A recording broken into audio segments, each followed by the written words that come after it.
I've always actually been a Van Gogh fan, going way back to when I was in my younger 20s, living in Philadelphia, going to the museums there. What's interesting about this is in 2013, I was investigating a fake Jackson Pollock, 17. I'm going through the Knoedler Gallery in New York City, and the person I was using as an art expert to interview, Alex Boyle, well, when that art was finished, I go to Alex, well, are there any fake Van Goghs out there? And Alex goes, sure. I go, where?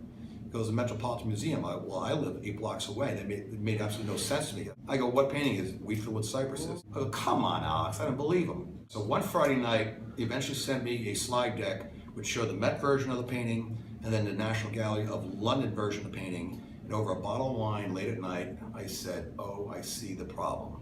What's interesting about Van Gogh is he rolled his paintings. When he rolled his paintings to send from south of France, the Saint-Remy Asylum, up to Paris, to his brother, he'd stack 5 of them, roll them together, and ship them. His thick paint would never dry sufficiently. And so when Theo unrolled them, he would actually have kind of damaged paintings at the start. This cracking or aging process was accelerated because of this. And so the group of 300 paintings in Arles and St. Remy are different than all the other Van Goghs. And lo and behold, I find out that the Met's paperwork was incorrect, and they wouldn't respond to a Freedom of Information Act letter requesting transparency on its condition report.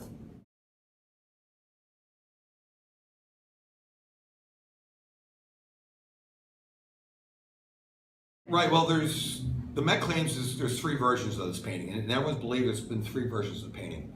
So Van Gogh would take studies. He would take sunflowers and maybe produce 10 or 12 paintings around sunflowers. In this case, he had spent the first month of 1889 from May to mid-June in the asylum itself. He produced some of his most amazing works from irises to Starry Night. He then got the courage enough and the confidence enough to walk beyond the border of the asylum. He was allowed to do this because he checked himself in voluntarily.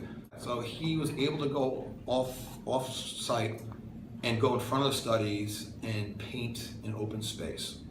And he'd be right in front of the studies. And the Met claims a painting, but I claim otherwise. And then in September, he would do a small version and a final version. The final version is at the National Gallery of London. The small version with a private collector in the United States.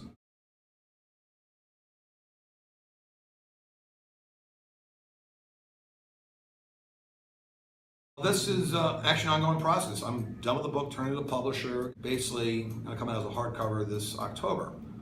I'm still having conversations with an art expert named Benoit Landis, who's also a published author of Schufenecker's Sunflower. So beyond that, I've gotten friction from the Met, naturally challenged. But then when I went back and showed their own paperwork was incorrect through the Van Gogh letters, that they attributed the landscape Wheat Field with Cypresses, which they also own, which is in a separate room, and they couldn't come back to me and give me a straight answer that they had made a mistake.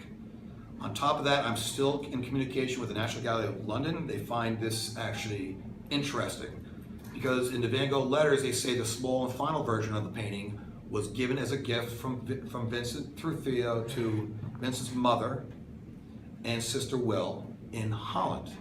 So when they brought the Andrew Bonger's list, or the list after Theo was committed to his own asylum in 1890, November 1890, Joe Bonger, the widow of Theo Van Gogh, and her brother Andries Bonger, who was an accountant, decided to do an inventory of all paintings they owned, that the Van Goghs and the Bongers owned, in France only. And on that list, none of the Wheat Field with Cypresses show up, which is interesting. And yet if you look at the provenance in the Met, and look at the provenance, which is the audit trail of owners on the National Gallery, they both show that the Bonger family owned those paintings in Paris all those years, which doesn't make any sense because the letters clearly say they were given as a gift. There's nothing that ever changed that they weren't given as a gift. So now we have holes in provenance and questions still being asked by the Van Gogh Museum in Holland and the National Gallery. So I'm still in conversation with them.